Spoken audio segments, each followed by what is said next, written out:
21 hours of face-to-face peace talks in Islamabad. No deal. By the morning of April 13th, the U.S. had blockaded every Iranian port and coastal lane, effectively shutting down the Strait of Hormuz. Washington calls it peace through strength. Tehran calls it piracy. Both sides are selling morality while running a power play. We keep calling it a war because that word feels familiar, even neutral to some extent. But when governments start squeezing trade routes, crumbling civilian infrastructure, and holding entire populations hostage to make a point, that's not war. That's one side deciding it owns the other. The rest of it is just PR. And to help me cut through the PR in today's episode of Liberty Lens, my friend and co-host, Mr. Mike Termott. Mike, how are you doing today? Good. It's good to be with you, John. I always enjoy your introduction, at least in part because we typically don't discuss it. You give me a heads up on the topic. We agree on what the topic is going to be, but I don't know how you're going to frame it until I hear it, and that really enhances the enjoyment. I liked how you put it. There's an ethical component there. There's a war component. There's an expectation. There's a procedure. There's a lot to talk about here this week. Yeah, it is. To your point, it's a wonder we don't end up at each other's throats more often because I do kind of sandbag you with. That's because I defer to you, John. You boss me around. It's just one side deciding he owns the other. That's what this is all about. Excellent segue, Mike. So let's start off on that because on April 7th, President Trump announced a ceasefire, that he had brokered a ceasefire and that he was the president of peace and he was giving peace a chance after accomplishing all our military objectives. Yep. This was backed up by Secretary of Defense Pete Hegseth and to a lesser extent, Vice President J.D. Vance. Yep. However, the ceasefire never really held. I don't even think it really fully went into effect in the sense that there was still some. No. We never had a ceasefire. We never had a ceasefire. Maybe just never had a ceasefire. Just maybe a reduction in hostilities. So, Mike, and then let me throw in. We also found out that these peace talks were being mediated by Pakistan. So yes. let me just Islamabad. In Islamabad, yes, I said it right after fumbling it 6 times before the folks actually see the finished product. But right. Someday I'm going to run outtakes on YouTube of you and I pronouncing words stupidly. That would probably be our best performing stuff. But let me ask you this: what about the ceasefire? Tell me what your thoughts on that were. Did it ever have a shot? Was it just posturing? Was it, as some conspiracy theorists claim, just to goose up the stock market so President Trump could make a dollar? I don't think that. Well, I don't think it's for President Trump to make a dollar. It's not like he doesn't have plenty already, and most of his dollars, I seriously doubt, are invested in the stock market.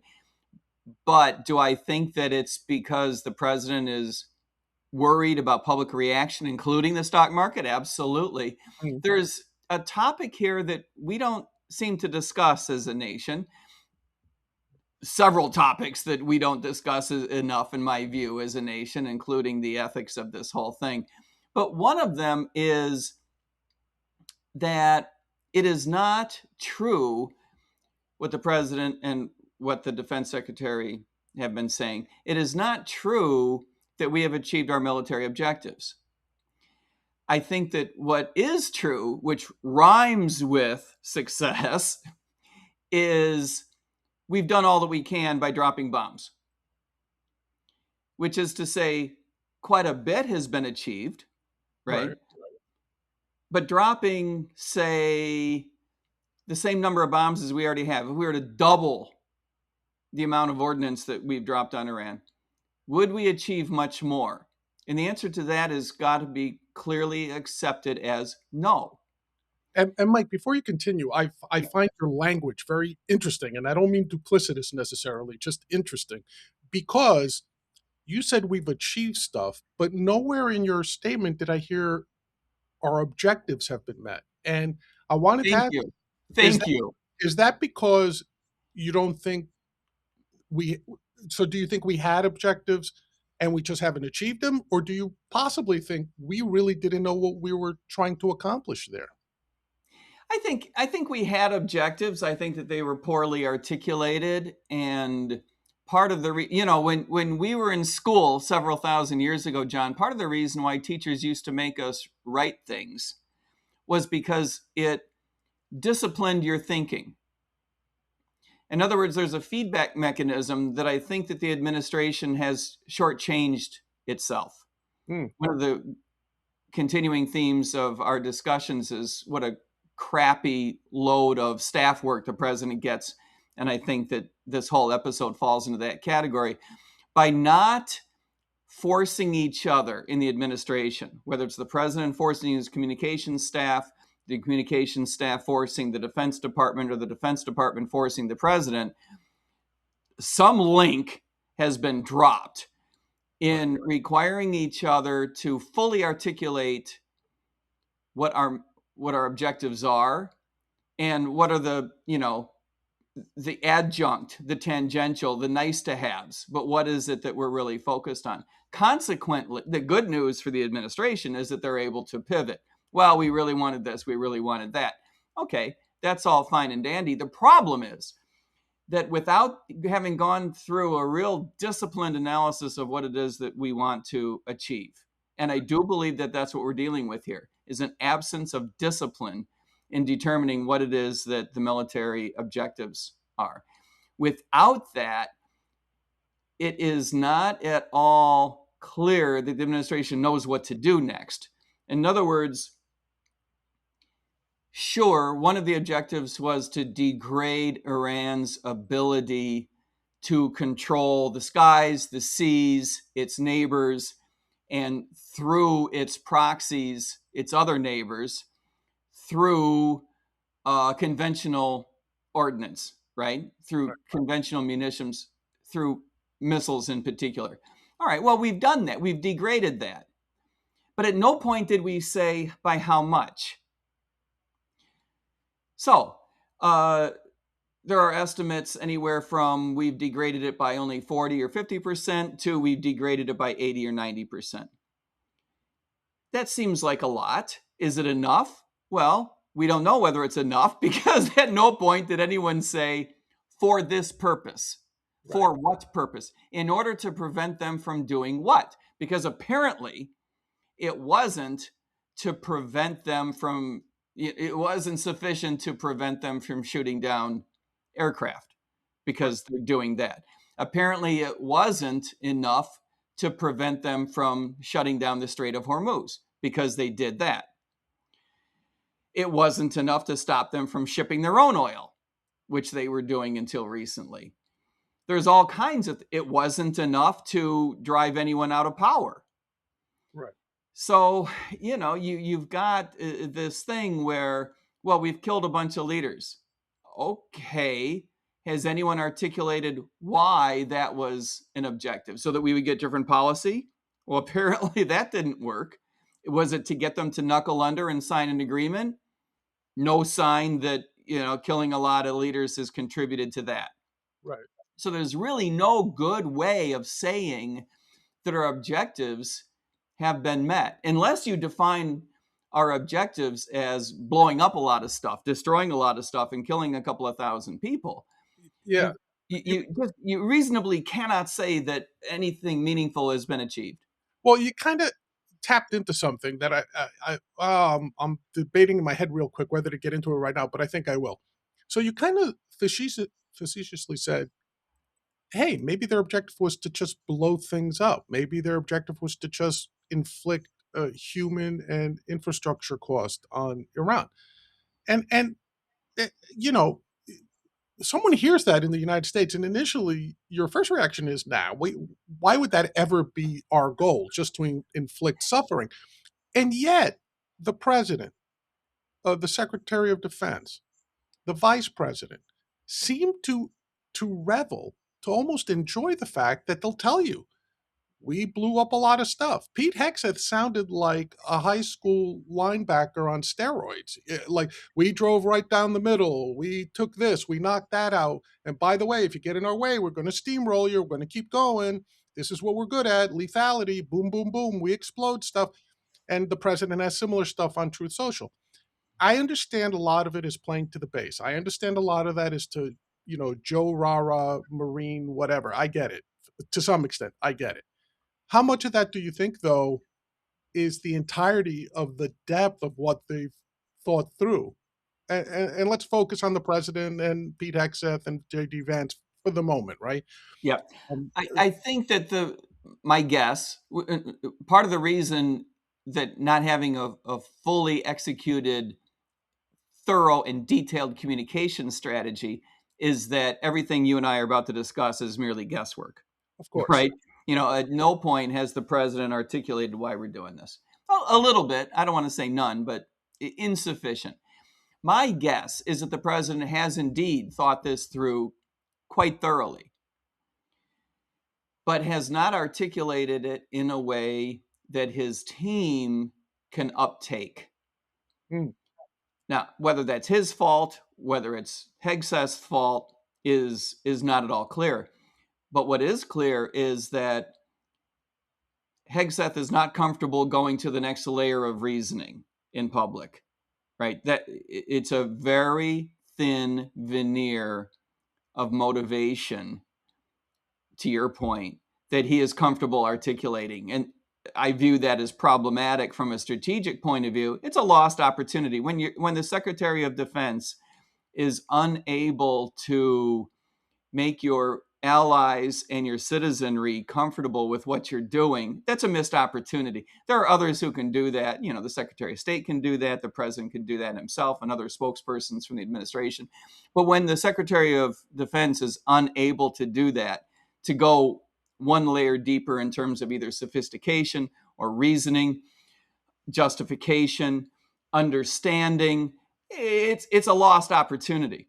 right. So And here we are. We have blown stuff up. Now, you brought up something interesting. Is it possible that that was the objective? Well, it is possible if you were to say we needed to demonstrate our superiority, our ability to project power, because we had to drive them to the negotiating table so that we could take their uranium.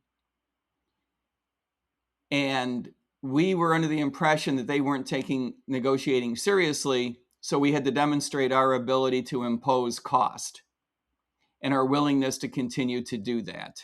right, Right. Now, that would make some sense. I would have welcomed that articulation. We haven't really gotten that. We've gotten a little bit of that. Right. right, But the problem with articulating it after the fact, which is what we got a little bit, the president's infamous now post on Truth Social about how we're going to end their civilization. yeah, The reason he had to go crazy with that post, if I can attach some reason to an ill-reasoned post, the reason he had to do this is because we had already blown up so much. So what's left to threaten, right? If we were, let's say that we've degraded their conventional capabilities by half by right, dropping $10 billion worth of ordnance. Okay, so now you threaten what? We're going to drop another $10 billion worth of ordnance to knock out another half, leaving you with a quarter. If you're a mullah, if you're the new Ayatollah, if you're the Iranian Revolutionary Guard Corps, that doesn't sound all that intimidating. They've taken our best shot for weeks. They figure they've won this thing because their objective was just to hang in there. And they have, and they're still in power. They're not at risk of losing power. They're arguably less at risk of losing power than they were before the war, when they killed all those people who were protesting. Horrible, horrible. So what's left to threaten? You have to go crazy and say, no, we're not going to just drop another 10 billion. We're going to end your civilization. yeah, and And we don't know what anyone means by that. right, and that's what I wanted to ask you to think a little bit through. I mean, you have obviously, but for example, what do you make of just about half of the joint chief of staff, if that makes sense, Mm-hmm. resigning all within a couple of days of each other? I mean, General Randy George was Yeah. the main the marquee guy who resigned, but there were several other resignations, Yep. all in protest of the way the Secretary of Defense and the way the president were conducting the war. Yep. Now, do you view that as merely political differences, meaning these may have been leftovers from the Biden administration, et cetera, et cetera? Or do you feel these were career soldiers, career generals who said, either, to your point, have you articulated the goals? We don't know. Or you've articulated them and they are just nutty and we just don't understand. Well, Like it's I have clearly, trouble, right? I have trouble yeah. deciding which of the two. I think you should have trouble with it. It's clearly not the former. It's clearly not just political. Like, we want our own generals in there, because you could have done that January 21st a year ago, Right. and you didn't. You waited until the eve of the launch of a war. So, to try to convince us this has nothing to do with the Iranian war would be silly. No one's going to suggest that. Now, is it because the reasoning was not sufficiently articulated? We don't know. Was it because the way that the war was going to be prosecuted was unacceptable to the generals? We don't know. Was it because there wasn't an exit strategy? Was it because was it tactical problems or strategic problems? Was it strategic problems in the sense of having an exit, or staging, or was it more tactical because of concerns about casualties? Was someone worried about being accused of committing a war crime? Right. We don't know, because the generals didn't articulate this either sufficiently. So we're sort of left in the dark. And the problem with having been left in the dark about that is that was the first of three layers. The second layer being, we weren't, as a general public, been given sufficient articulation for the motivation of the war, in my view. And then the third layer is, things haven't gone well strategically. They've gone beautifully tactically, right? But we haven't achieved our objectives. We're stuck in negotiation with no end in sight. The Strait of Hormuz got closed. The stock market crashed. Things have not gone well strategically. And when you add those all together, it invites a speculation. Did the generals see some of these things coming, and the administration just didn't avail themselves of what would have been good advice? Yeah, and that is a little disturbing because, um, again, this is the public perception. I don't claim any sort of insider knowledge or anything like that, but the public perception is that these are rage sort of operations. That the president wakes up and says, "What? They still haven't surrendered?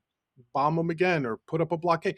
Because specifically to the blockade, we are now implementing what we complained Iran was doing, essentially. Right. So one of the things that we complained about was, hey, Iran has the ability and has shown the desire to do this, which is to shut down or limit passage through the Strait of Hormuz. And as a result of not doing that, we've decided that we're going to do it, except we're the toll collectors. So it kind of puts across a typical Trumpian deal that something is wrong unless I am profiting from it. And I hate to put it in black and white like that, but that's the sense you get, Well, right? or the United States is Well, winning, quote right, unquote. Right. yeah, the The United States. But like that whole thing about like we're going to possibly commit an act of what Iran terms piracy. I would say that some maritime law is being violated by limiting access to an international uh, seaway or yeah. trade passage, um, and that's okay. But we're getting our cut. But when Iran does it, it's reason to go to war because we're not getting our cut. Now that may be entirely false, but if someone like Well, President, the problem is that's what the president said. That's not what the Defense Department is doing, but it is what the president said, and that is a huge problem. right, As we have discussed in the past, one of the reasons why you don't say stupid things in public is because it leads people to not believe your motivation. So, there is this idea out there that certain folks think that some of the things that the United States has done fall into the category of war crimes. right, when the president threatened to end their civilization, what he really meant was we're going to blow up power sources and bridges. Apparently, we did go after one bridge, I'm told, whether we believe that or not, I don't know. One bridge as a demonstration. Okay, that's not much of a war crime. Going after civilian infrastructure is, Right. unless it has, a very clear tie to a military objective, which I don't think this did, but it wasn't articulated, so one could only guess. Right. One of the elements of any crime is motivation, right? And so when you have the president say, just before blowing up this bridge, we're going to end your civilization. Right. Well, golly, for a nation that tries so hard to avoid doing things that are unethical. Or we used As, to.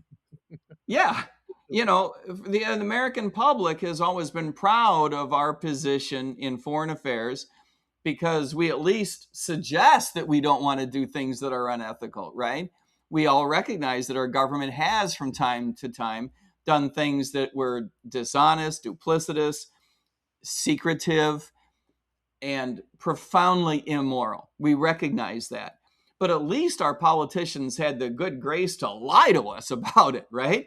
And now we're in this situation where the president openly says we're going to commit a war crime.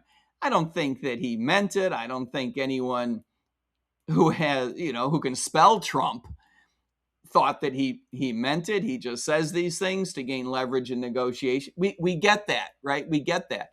But you don't say that because it undermines our more fundamental message, our more important message, which has got to be, maybe we're at war today, but we hate war.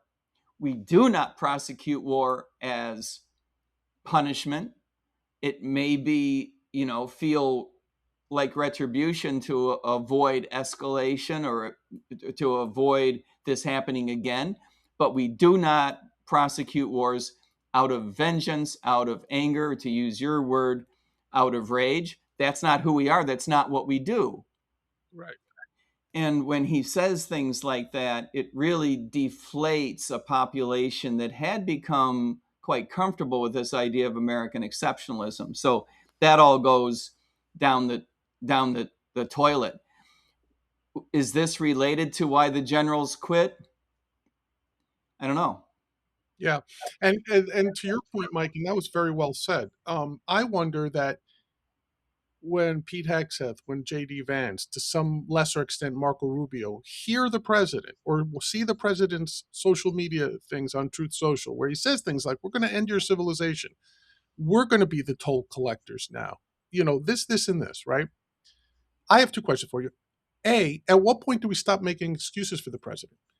At what point do we stop saying, well, that's just Trump? Anyone who's known him for the last 50 years knows he says stuff like that, knows he's prone to exaggeration.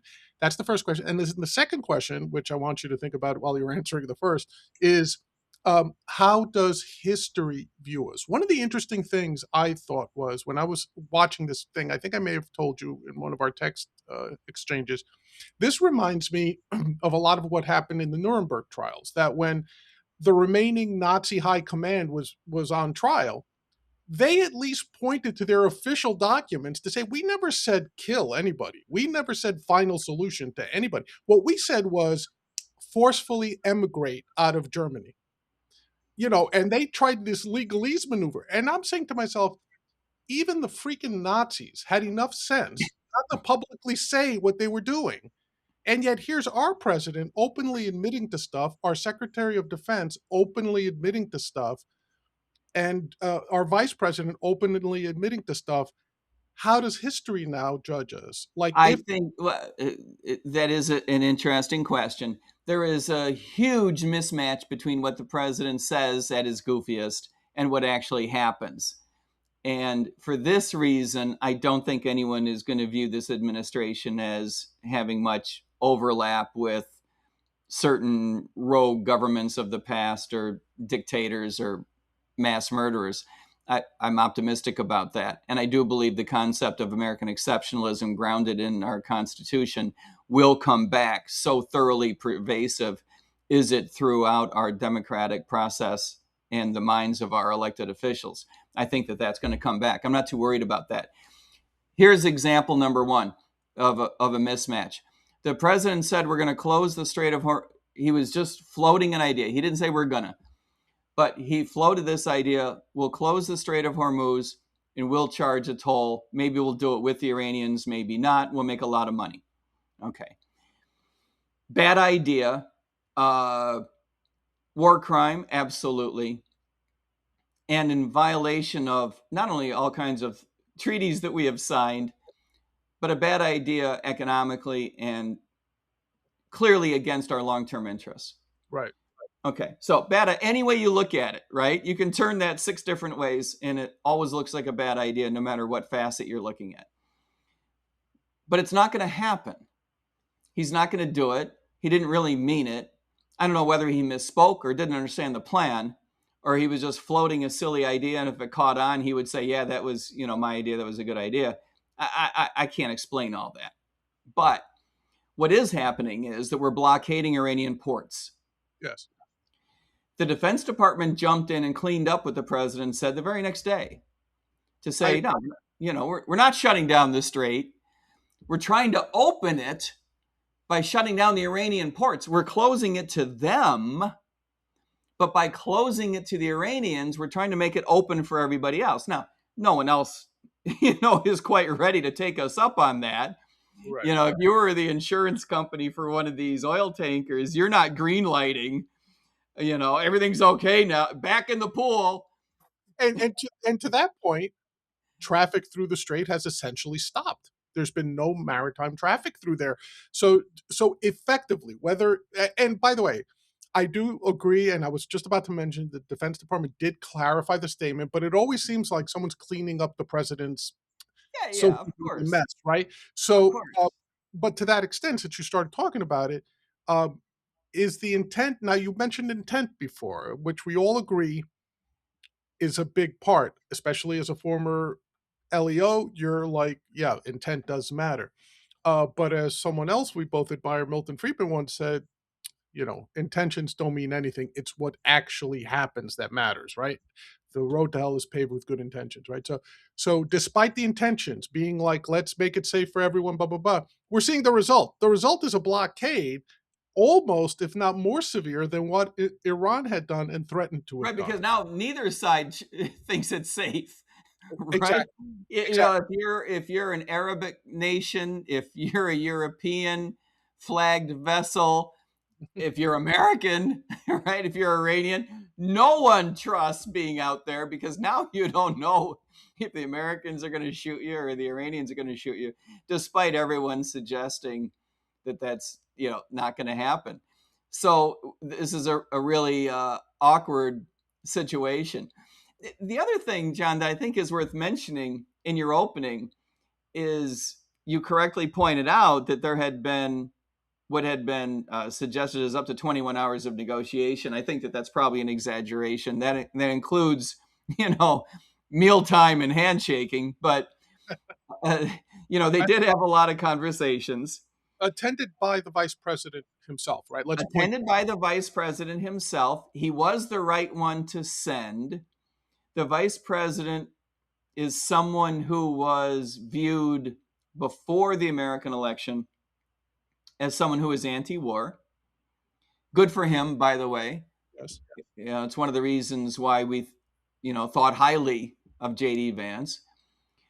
And by the way, good for him, or whoever it was who leaked to the press that J.D. had offered a not glowing opinion of going to war with Iran when asked by President Trump.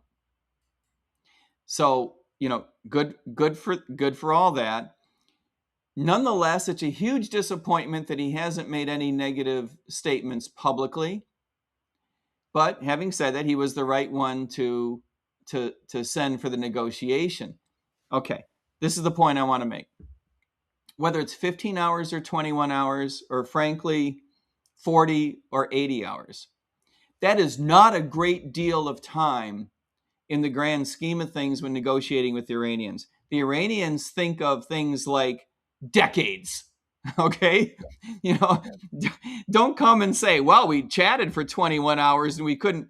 It takes 21 hours for the Iranians to clear their throat. Right.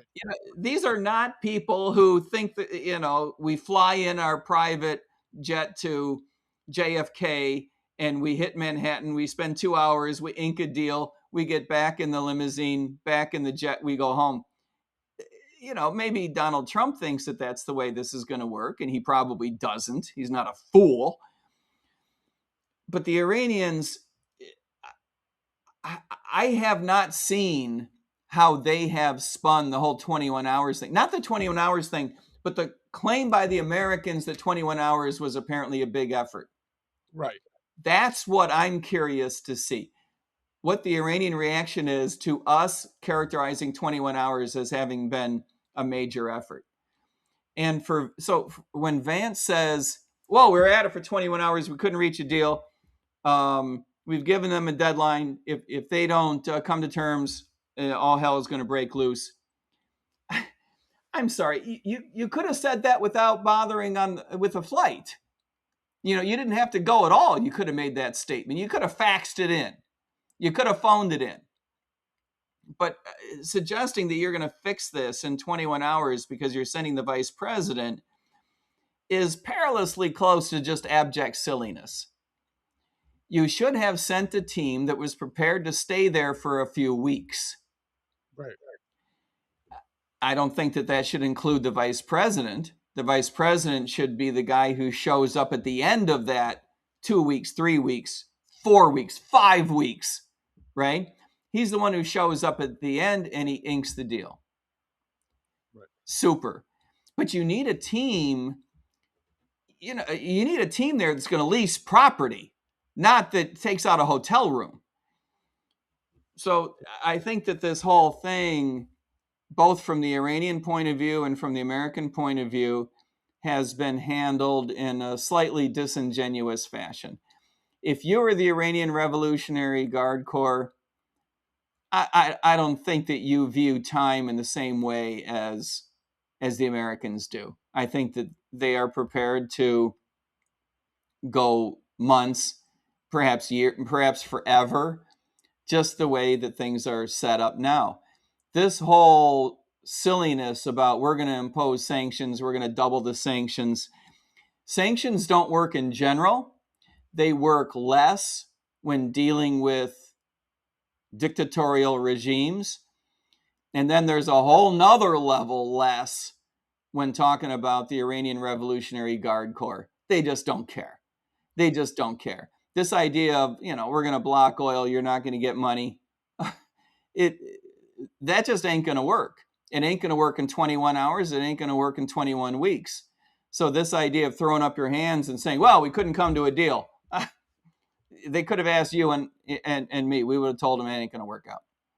Yeah, and what I think people don't understand is that while we do have the military superiority, I don't think that's in dispute. The war costs us more proportionately than it does the Iranians. So, especially to a regime where human life is cheap and human life is essentially meaningless, right? So, to your point, to the dictator, he never cared about what his people wanted anyway, right? Because he's a dictator. That's what the iron-fisted dictator is, right? We've taken out all these conventional weapons they had. We have blown up a bridge. We have limited their ability to earn money, and we've killed a couple thousand people. They killed something like 30,000 of their own people. Right. We haven't done the damage they did to themselves. How Right. do you possibly think that you're going to impress them with the amount of damage that we have done? Right. But the flip side of that is it's costing the average U.S. citizen a lot more. Not maybe in terms of physical infrastructure damage or even loss of life, thankfully, but in terms of our economy hitting the skids. The economy. I mean, look, I filled up my tank. I don't drive a pickup or anything, and it cost me $60 to fill up my tank, right? Well, I do, and it costs a lot more than $60. Exactly. That's my point, right? So it's like it's hitting us. We were already on the precipice of a recession. If this continues, we're definitely going to hit a recession. And one could argue that by just not giving up, Iran is causing multiples of damage to us, especially to our economy, than we are to them. Or to your point, more damage that they have caused themselves over the years in terms of human life and Well, dignity. certainly adjusted for perception, Yes, right? The pain caused on our people is a lot more than the pain that the government of Iran perceives to have been imposed on their people. yes, yes, absolutely. They just So, don't care. Yeah. so to that extent, not to make it seem like we're saying the U.S. is entirely at fault when it comes to these peace negotiations, but to the extent, to your point, a that the Iranians are willing to wait in terms of years and decades to get a resolution to their satisfaction, and also the fact that they realize by not surrendering, our clock is ticking faster than theirs is in terms of governments. Do you think that this Because is democracy has a clock, or at least exactly a calendar. Democracy has a calendar, and the Iranian Revolutionary Guard Corps does not. how much is so? How much is that? Do you think affecting the potential success of any peace negotiations? Huge. I don't think a peace negotiation is going to work. I'd be very, very pessimistic. If we get anything at all, it's going to look a lot like what the Obama administration negotiated all those years ago, right? The JCPOA. Send them a pallet full of cash and hope for the best. Well, by the way, do all of our listeners understand where that money came from? Let's assume Because they don't. the Trump administration would have you believe that the Obama administration decided to give the Iranians a whole bunch of American money. And that was not true. This is Iranian money that we impounded. I mean, we stole it. I'm not suggesting it was necessarily a bad idea, but we did steal it, right? And we were just returning it to its rightful owner without interest for the years that we held it. So, just by the way, I don't like getting positioned as standing up for the Obama administration. You know, that's my one for the year. Apology. Yeah, but the Obama administration, I think, correctly recognized that going to war with Iran is a very difficult proposition. Not because you cannot achieve military dominance, but because the level of dominance required to get something done, right, is just over the top. And I'm sorry that too many folks in the Trump administration did not recognize that. Yeah. And now I wonder whether the outcomes that we have really come down to a deal that looks even worse than what Obama cut. Oh, and by the way, we're going to be out the dozens of billions of dollars the war has cost us, and dozens of American lives and thousands of Iranian lives. Or boots on the ground, balls to the wall. I just don't see anything in between those two, right? I don't see another 10 billion of ordnance being dropped. That's what's going to do it. 2 weeks or 2 months of blockading the Iranian ports, that's going to do it. I just don't see any intermediate result putting the Iranian government over the top. Now they're going to negotiate. Now we're going to cut a really good deal. I just don't see it happening. Now, we can prosecute all those, we can do all those things while negotiating, and we'll eventually get a deal. But I truly believe that we're going to end up in a spot that was no better than where the Obama administration had us already. Yeah, and it's a shame because, as you said, Mike, we've seen this play out in our lifetimes. We've seen it in Vietnam. We've seen it in Afghanistan. We've seen it with Cuba to some extent, right? How long was Cuba sanctioned, and their economy essentially put on life support by the U.S., choking off it's so we know and their that administration just doesn't care. Yeah, they just don't care, and not enough. Well, certainly not enough for their people. Which, if right. you had any shred of humanity to you on the other side of the fence, you would be like, "Why are we doing this?" At the end of the day, are we doing this? So, Or they're just so blinded by their philosophical attitude that they truly don't know what's good for their people. I'll leave open a sliver of possibility for that. right, right. One of the things that's interesting, say, since we last talked about this, say in roughly 2 weeks, is that we don't hear too much coming out from the Israeli side. We know they're still we still know Israel is conducting its operations, conducting strikes in other parts of that area. So they're still ongoing in their national interests, but conspicuous by their absence is I don't see Netanyahu on TV anymore. He's not making as many statements directed towards the U.S. public. You don't see too many U.S. Israel joint announcements or anything like that. Do you think this is by design? Do you think the Yeah, president said, "Hey, my base is going hard on the anti-Israel sentiment right now"? Tucker Carlson and Candace Owens have called me a puppet of Israel one too many times, and he's actually referred to them as idiots and whatnot recently, right? yeah, Do you feel that this is by design, that someone yeah. Well, possibly? it's either by design or should be. Okay, I think someone in administration either did or should have, so I think probably did, tell the Israeli administration, do us a favor and sit out the next few discussions. Because I've always said, and I think a lot of Americans are saying it increasingly, the United States foreign policy and the Israeli government foreign policy are too intertwined. They're too intertwined for American interests. I truly believe they're too intertwined for Israeli interests.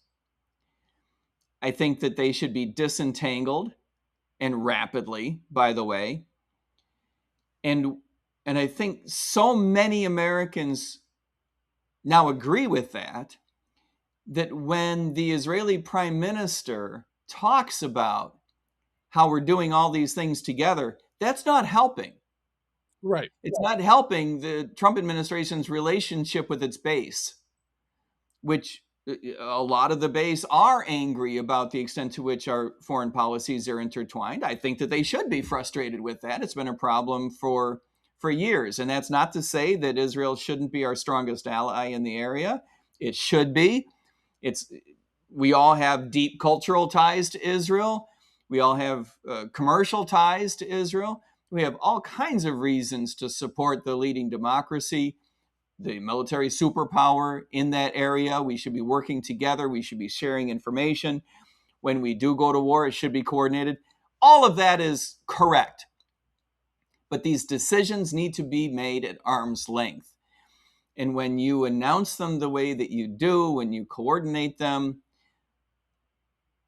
to such an extent that the Secretary of State, Marco Rubio, said we had to launch because the Israelis were going to, and we were afraid that we would get blowback if we didn't go to.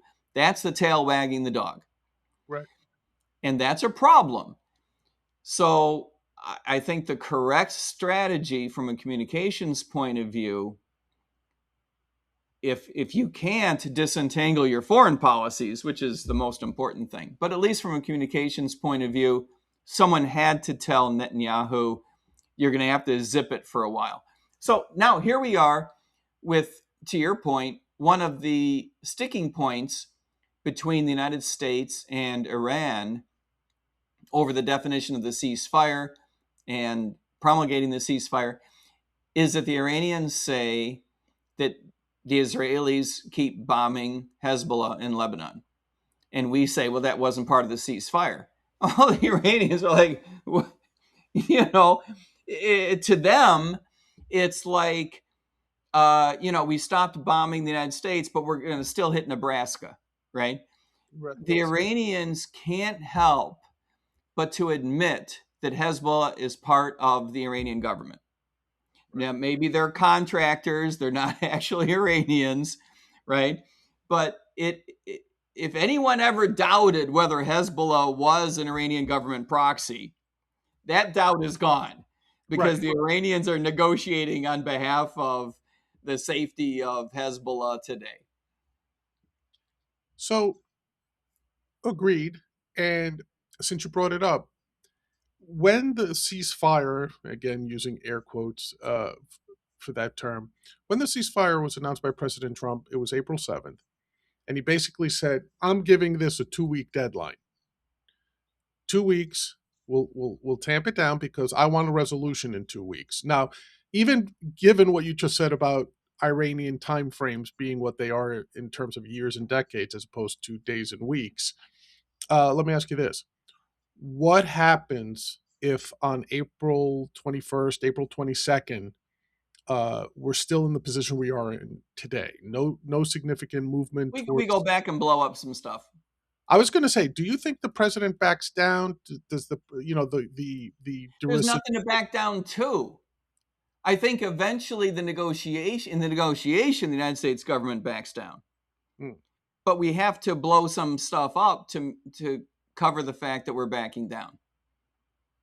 So if we go back to just okay, let's do this. Do we find ourselves? And I'm trying not to be too like overt with this, but I mean, is it more of an Afghanistan and or Vietnam situation where you're like, okay, this becomes part of our annual budget? We got to allow a certain percentage, certain couple of $1 billion just to bomb Iran on the regular, right? Because that's what we've devolved to.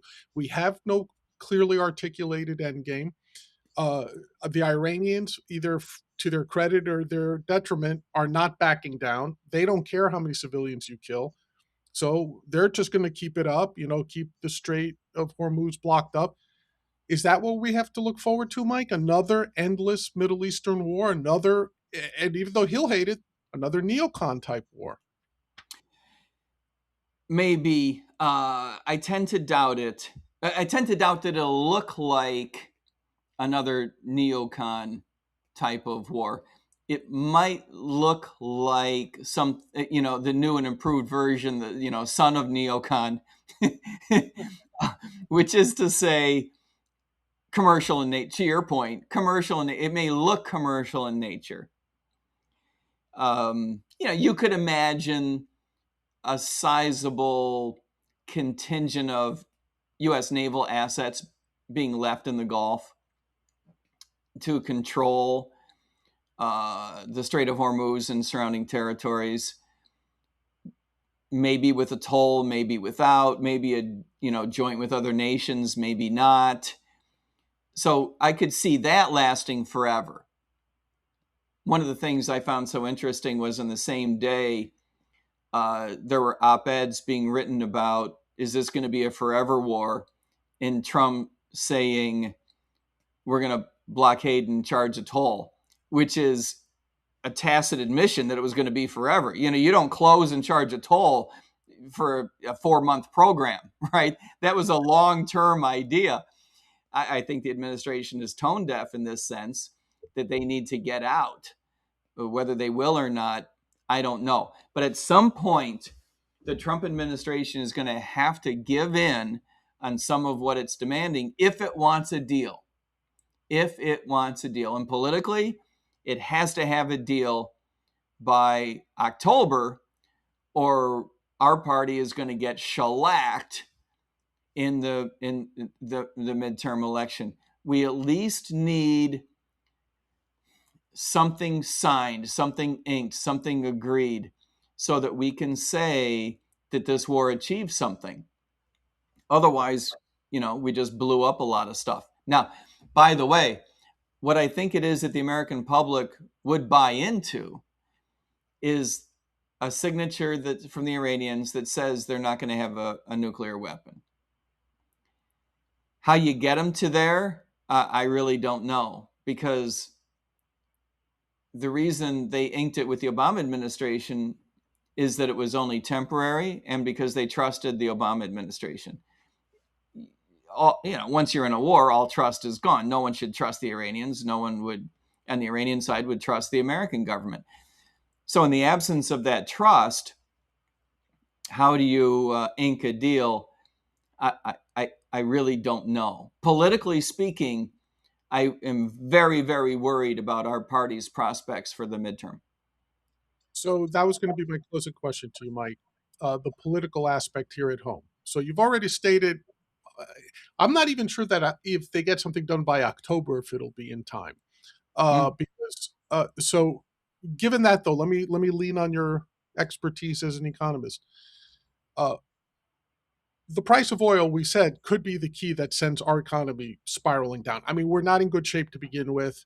Some of the other administration policies have made some cracks appear, right? We were overheated as an equities market.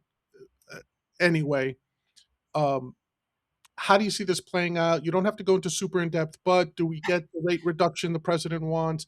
Will we hit a recession right around election time?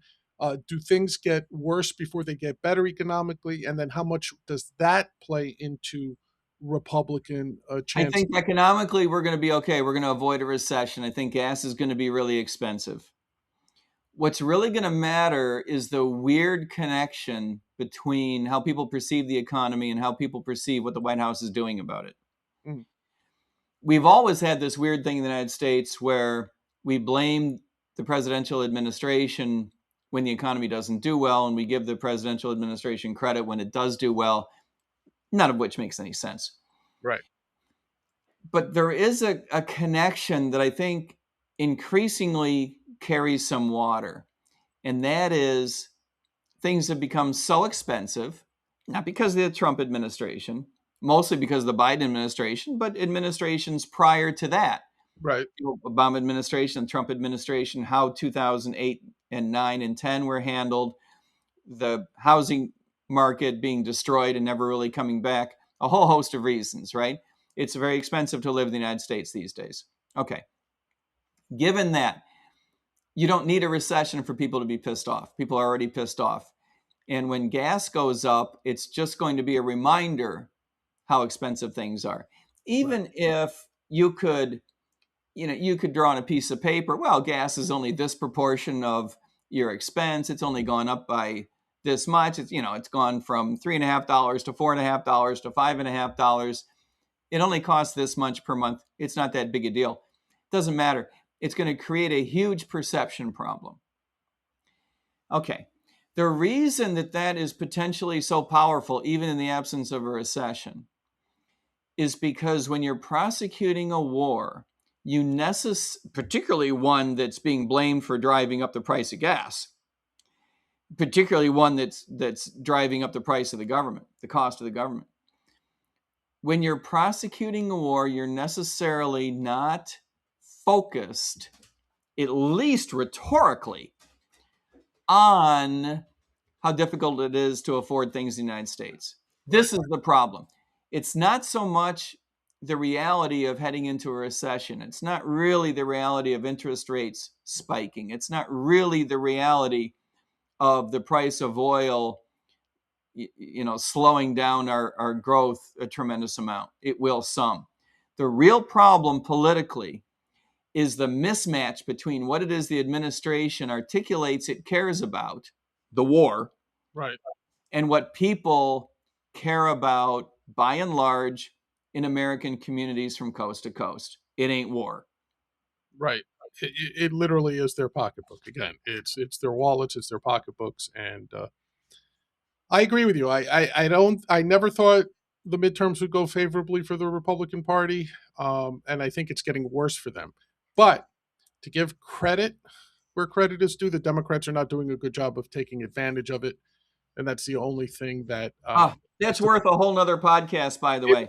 it is. Yep, yep, The Democratic Party, it's just one of the things that you and I used to say that continues to make me laugh is that as dumb as the American government is from time to time, you can always rely on either the Chinese government or the Russian government to make us look smart by comparison. It's just it's amazing, right?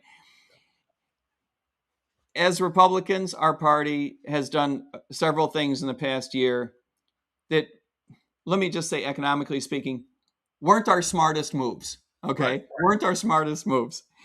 But you can always count on the Democrats to make us look smart by comparison. And that's the only reason that we might hang on to the Senate in November. Yep. We'll see. It'll be an interesting, from a political point of view, it'll be interesting to see how that shakes up. All right, Yep. everyone. Thank you for joining us on Liberty Lens this week. Please hit the subscribe button, hit the like button. It really helps us out with the YouTube and Rumble algorithms. So please go ahead and do that. If you get the chance, check out the book Broken: How American Politics is Driving Civil Unrest, Financial Collapse, War. And there it is from Mr. Mike Termott. Go to miketermott.com/broken. Uh, get yourself a copy of the book. More importantly, hang out on Mike's website. Check out his positions. Check out a lot of the good stuff he puts up there. John, the best thing about this book is that most of it I didn't write. Okay, it's terrific. We've got 13 different authors all making important contributions. Some of the essays will really blow your hair back. Absolutely. Yes. My hair is built for being blown back, by the way. All right. So until next time, from Mr. Mike Termott and myself, Big John, peace out.